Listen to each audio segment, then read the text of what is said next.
بسم الله الرحمن الرحیم. زما عبدالجبار نوم دی، زیم د عراقي ګلزیب کلي اوسېدونکی یم.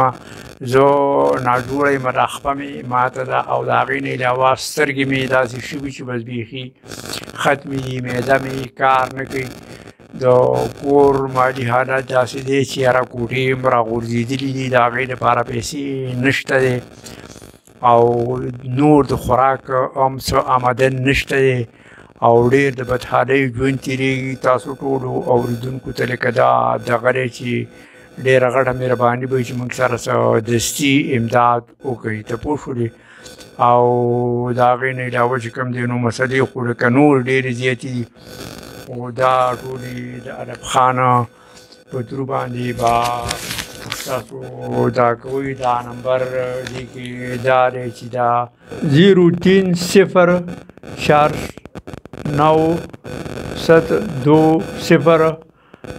او 77 بچي دي خواره کار نه دي، لکه بېکاره دي، څه د آمدن هېڅ ذریعه نشته دی. بس زه ناجوړه یم، دغه هېڅ هم نشم کولی، بس ټول اوس کټ کې پروت یم. ډېر د بدحالۍ ژوند تېرېږي، کوټې راغورځېدلي دي او بس هېڅ داسې نور څه دغه نشته دی. په دې باره کې ایلب خان ته ما مخکې هم دغه کړې وه، خو بس هغه څه په دې څه دغه ونه کړو.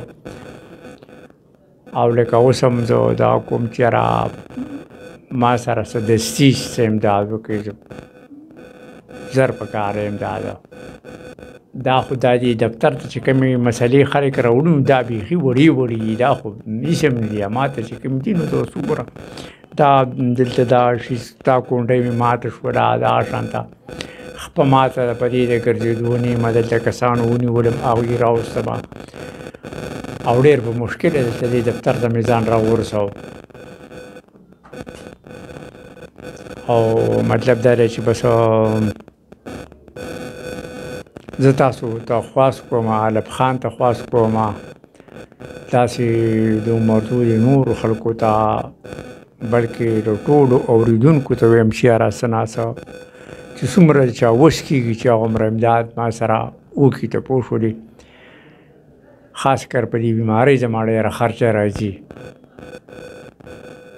د معدې بیماري مې دا خپه مې دغه راټوله اوچه شوې ده، ګرځېدی پرې نه شم، ماته ده او سترګې مې دغه دي. دې لپاره یو ډراپ اخلمه په 800 روپۍ دی، هغه هفته کار نه کوي. 3 ډراپه اخلم، هغه 3 وانه لکه هفته کار نه کوي.